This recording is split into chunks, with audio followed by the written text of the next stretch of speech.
Hi guys! Welcome back to our channel. Today, we're going on a family trip to Yoki's Farm here in Tagaytay. Ang unique ng place na to kasi it's not just a farm. Meron din silang zoo, museum, ornamental plants, at may playground pa for the kids. It's basically a one-stop fun for the whole family. So come and join us as we explore. So, pagpasok pa lang, you'll already feel na iba ang vibe dito. The staff are very welcoming at nagkataon pa nga na Jason din yung pangalan ng tour guide namin. So, the staff will give you a short briefing about the farm para alam mo rin kung saan ka pupunta at kung ano ang makikita mo. O diba? Sobrang organized kaya mas exciting i-explore. And first stop, the koi. Hindi lang to basta koi, meron din silang stingrays. Kids will definitely love this kasi ang daming fish at sobrang active nila.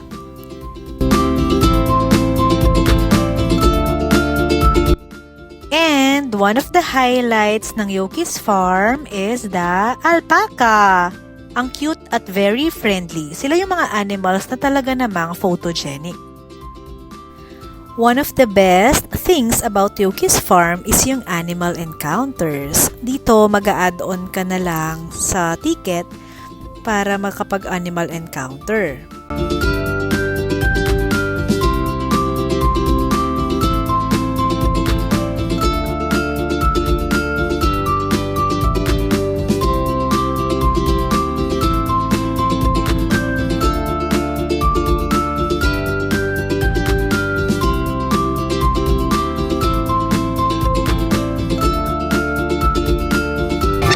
But just gentle touch. Mango! Hi, Mango! You wanna put in your head? No? How about you, kuya? One? Yeah!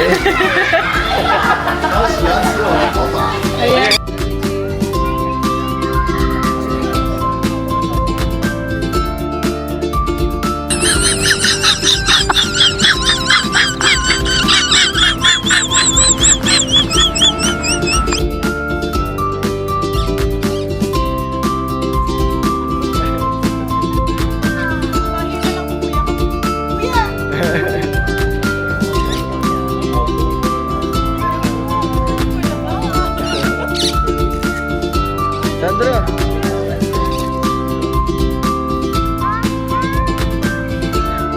Kuya, smile!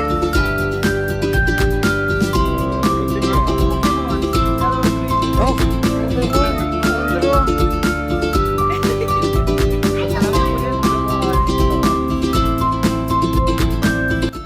So, the next animal is my son's favorite, the capybara, na sobrang chill lang. Sana all nonchalant. So, ayan, taking pictures kami with the capybara na parang wala lang.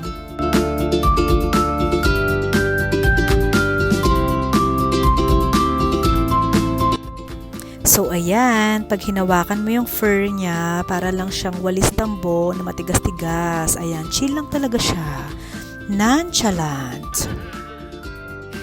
And then, next stop is this playful monkey. O, diba? Climb, climb, climb until he reached the stars.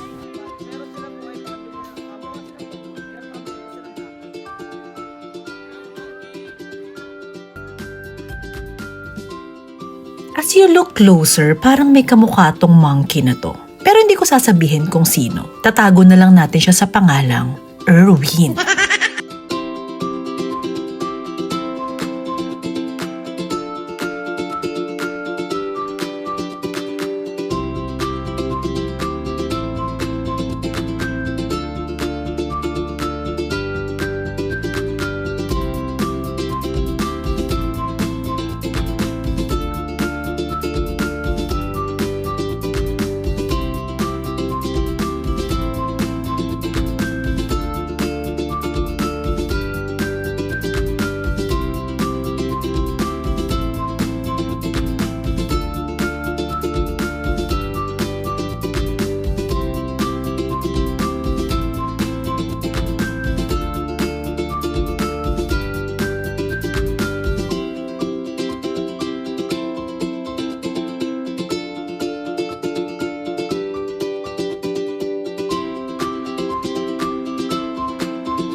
And now, we are heading to the reptile area.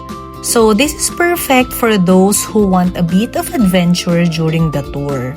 You will see here the iguanas,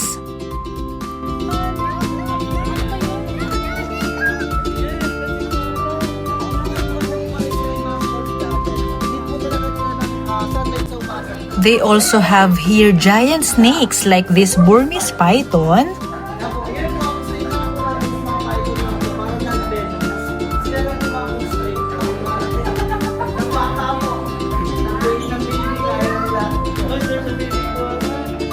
Paano yung takot eh?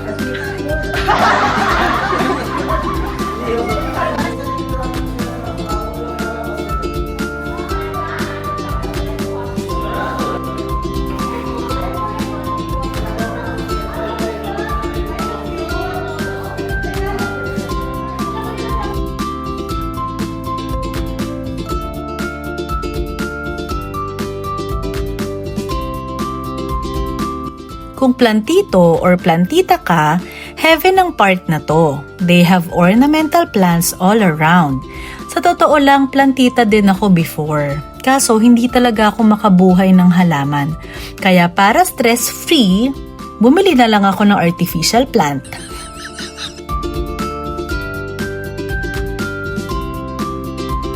And nandito naman tayo sa Savannah area.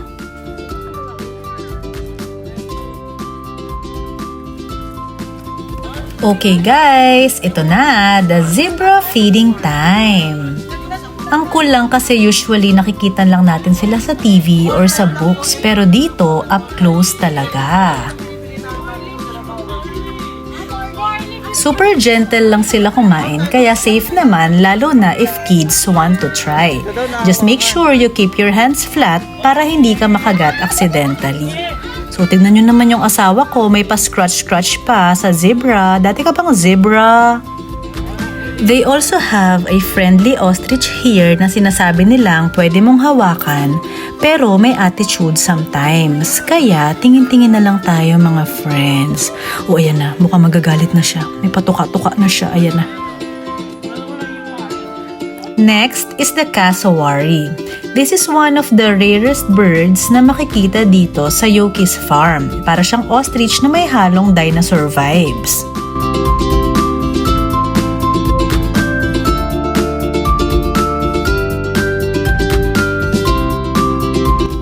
For dog lovers, they also have Japanese Akita and Alaskan Malamute.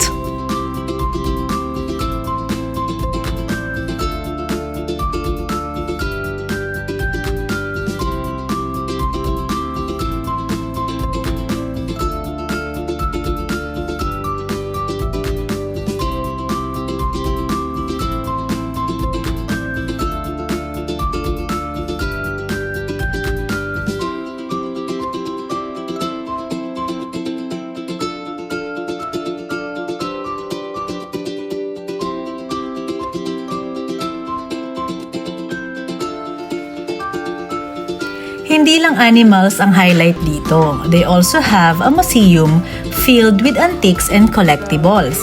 From statues to old jars, parang nag-time travel ka sa loob ng Yoki's farm. Ang ganda ng contrast kasi after seeing the animals, biglang may cultural and historical side. Under here!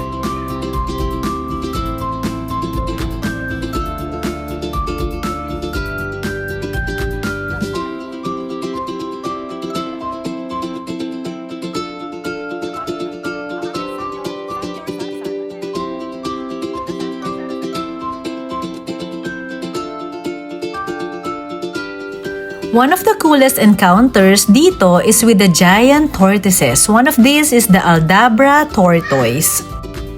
Ang lalaki nila pero they are very gentle. You can even pet them, which makes the experience extra special. Alam nyo ba na ang Aldabra tortoise is the second largest tortoise in the world? It is next to the Galapagos tortoise. Umaabot sila ng over 200 kilos pero sobrang gentle pa rin nila.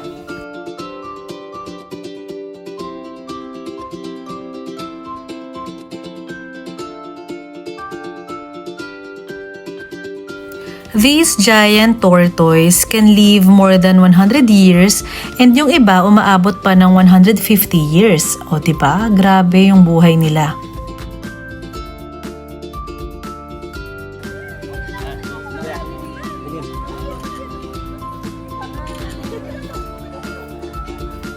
The king of the tortoise. Sandro. And dito naman is the sulcata tortoise. They are the third largest tortoise species in the world. So they can live for 50 to 70 years. Minsan naman mas mahaba pa.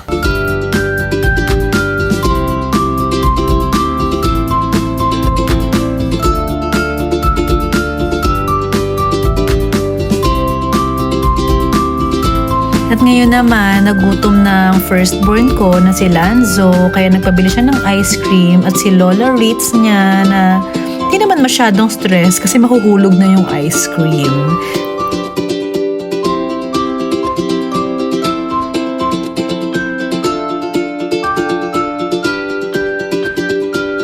And before heading out, nag-stop kami dito sa playground.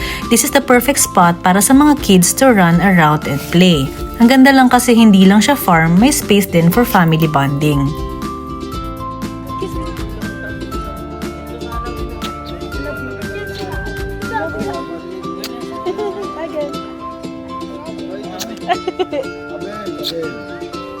And that's our Yoki's Farm adventure. Thank you for joining us today. See you on our next trip. Bye!